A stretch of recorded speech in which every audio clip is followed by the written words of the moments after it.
त्वचा विकार आणि केश विकार हे गेल्या काही वर्षांमध्ये मोठ्या प्रमाणात वाढल्याचं चित्र बघायला मिळतं.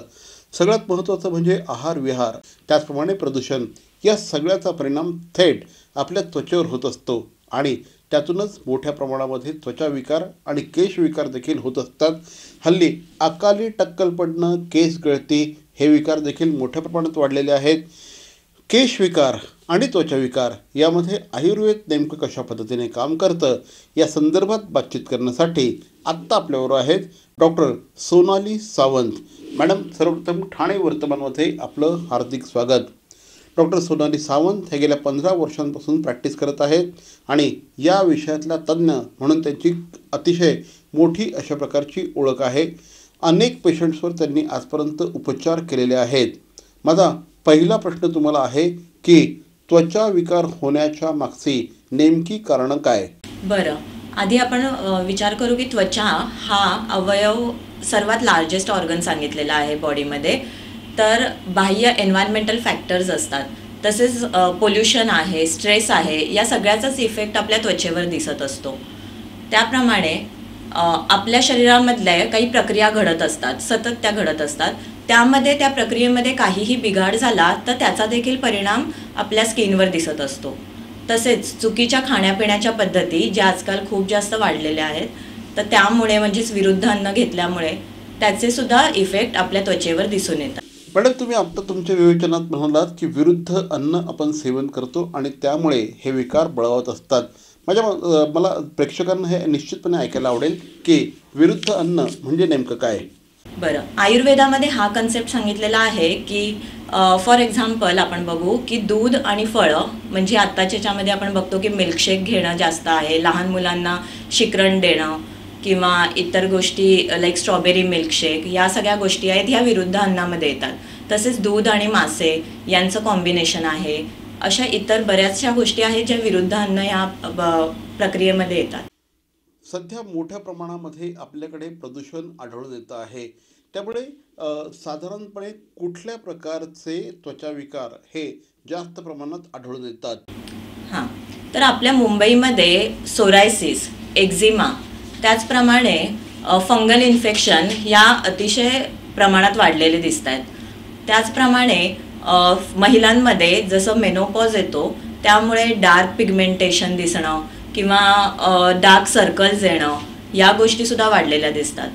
आणि आजकाल आम्ही आमच्या प्रॅक्टिसमध्ये बघतोय की लहान मुलांमध्ये सोरायसिस, एक्झिमा हे प्रकार अतिशय वाढलेले दिसत आहेत.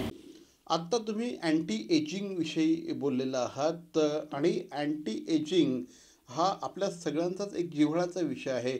मला सांगा, अँटी एजिंगच्या संदर्भातली अधिक माहिती द्या. कसं आहे, आयुर्वेदामध्ये पचन संस्था व्यवस्थित असणं याचं वर्णन आलेलं आहे की तुमचा अग्नी छान असेल तर तुमचं धातू बनण्याची प्रक्रिया छान होते. म्हणजे जर रसधातू तुमचा पचनामुळे नीट बनतोय तर तुमचे पुढचे धातू रक्त, मांस, मेद हे अतिशय चांगल्या क्वालिटीचे बनतात. त्यामुळे आपल्याला पचन हे व्यवस्थित ठेवणं अतिशय गरजेचं आहे, चांगल्या स्किनसाठी, चांगल्या हेअर किंवा चांगल्या केशवर्धनासाठी. एखादा माणूस ज्यावेळेस तुमच्याकडे त्वचा विकाराच्या संदर्भातलं तक्रारी घेऊन येतो त्यावेळेस आयुर्वेदिक पद्धतीने तुम्ही उपचार करत असतात. नेमकं निदान कशा पद्धतीने होतं, उपचार पद्धती काय असते याविषयी माहिती द्या. हां, आयुर्वेदामध्ये अतिशय वेगळी निदान पद्धती सांगितली आहे आणि आपल्याला योग्य निदान करणं अतिशय गरजेचं आहे, कारण त्यावर आपली ट्रीटमेंट डिपेंड असते. तर योग्य प्रकारे निदान करणं हे एका चांगल्या वैद्याचं लक्षण आहे. तर आपण आधी नाडी परीक्षा करतो आणि त्यामुळे आपल्याला कोणते दोष प्रकोपित झालेत हे कळतात व त्याप्रमाणे आपल्याला आपली ट्रीटमेंट प्लॅन करणं हे सोपं जातं. त्याचप्रमाणे डिटेल हिस्ट्री टेकिंग हे आयुर्वेदात सांगितलेलं आहे. त्याचप्रमाणे काही स्पेसिफिक हिस्ट्री टेकिंग आपण घेतो की आता फिमेल्स आहेत, महिलांमध्ये आपल्याला विचारावं लागतं की त्यांच्या प्रेग्नन्सीज किती झाल्या आहेत, डिलेवरीज किती झाल्या आहेत. त्याचप्रमाणे त्यांचं ॲबॉर्शन झालं आहे का, त्यांच्या काही इतर काही गोष्टी असतील तर आपल्याला ते सगळं डिटेलमध्ये घ्यावं लागतं. त्याचप्रमाणे काही जर तुमच्या चुकीच्या खाण्यापिण्याच्या पद्धती आहेत तर त्यासुद्धा आपण हिस्ट्रीमध्ये विचारून घेतो. मध्ये डोळ्यांच्या खालची वर्तुळं म्हणजे डार्क सर्कल्स, पिगमेंटेशन, त्याच पद्धतीने ॲक्मे या संदर्भातले विकार मोठ्या प्रमाणात आढळून येतात. आणि महत्त्वाचं म्हणजे कसं असतं ना, की प्रेझेंटेबल राहणं हे आपल्या सगळ्यांना आवडत असतं. मात्र ह्या विकारांमुळे आपलं जे प्रेझेंटेबल असणं हे थोडंसं कमी होतं. त्याच्यामुळे या संदर्भात तुम्ही काय सांगाल? आयुर्वेद या संदर्भात काय सांगतं? हो, चांगलं दिसणं हे कोणाला आवडत नाही. आजकाल फिमेल्स मेल सगळ्यांना असं वाटतं की छान दिसावं, प्रेझेंटेबल असावं. त्यासाठी चांगली स्किन असणं हे खूपच गरजेचं आहे. चांगले केस असणं हे खूप गरजेचं आहे.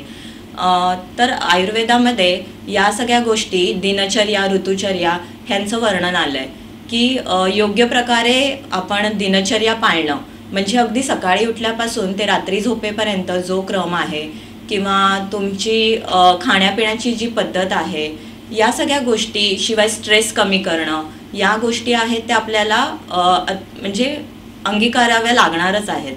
त्याचाच इफेक्ट मग आपल्या स्किन आणि केसांवरती दिसणार आहे. तुम्ही आत्ता दोषांविषयी सांगितलेलं आहे. तुमच्या भाषणात आत्ता बोलताना तुम्ही काही दोषांविषयी बोललेला आहात. तर नेमके कुठले दोष वाढल्यानंतर कुठले त्वचा विकार बळावतात? हो, हा चांगला प्रश्न आहे की वात, पित्त, कफ असे 3 दोष आयुर्वेदाने सांगितलेले आहेत. तर काही कारणांनी हे 3 दोषांमध्ये बिघाड येतो आणि त्यामुळे ते आपल्या त्वचेवरती दिसायला लागतं.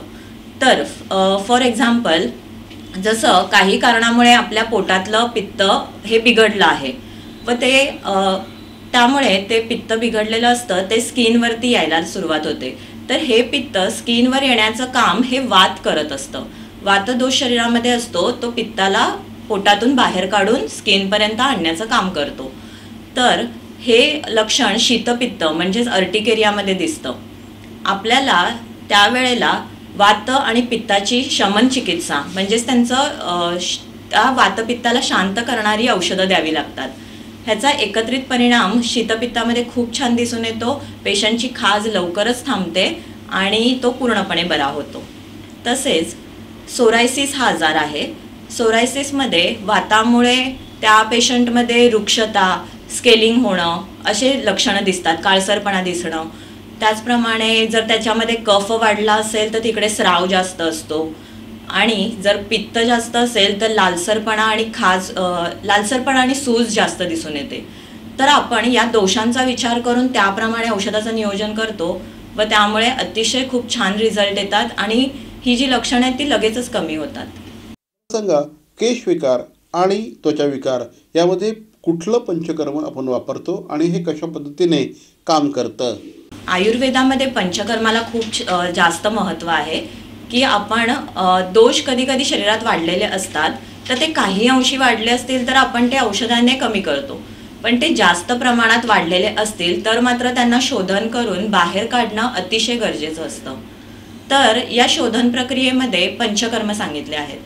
तर बस्ती हे पंचकर्म आहे जे वाताचं शमन करतं. जेव्हा आपण वात वाढलेला आहे शरीरामध्ये आणि तो त्वचा विकार निर्माण करतोय तर तेव्हा आपण बस्तीचा विचार करतो, ज्यामध्ये एनिमा दिला जातो. त्याचप्रमाणे जर पित्त वाढलं असेल तर तेव्हा आपण विरेचन ही प्रक्रिया करतो. विरेचनामध्ये जुलाबावाटे हे दोष बाहेर काढले जातात. तसेच हॉर्मोनल प्रॉब्लेममुळे जर स्त्रियांमध्ये काही असतील स्किन प्रॉब्लेम तर आपण नस्य म्हणजे नाकात औषध टाकणे ही प्रक्रिया करतो. तसेच स्ट्रेस किंवा झोप नाही येते, कधी कधी त्वचा विकारांच्या खाज किंवा इतर गोष्टींमुळे सुद्धा झोप नाही येत आणि अशा पेशंटमध्ये अजून ते ट्रिगर होतात फॅक्टर्स. तर अशा वेळी आपण शिरोधारा हे पंचकर्म करतो. त्याने स्ट्रेस कमी होतं, झोप शांत लागते आणि त्याच्यामुळे पेशंटच्या स्किन डिसीज कमी होण्यामध्ये अजून छान मदत होते.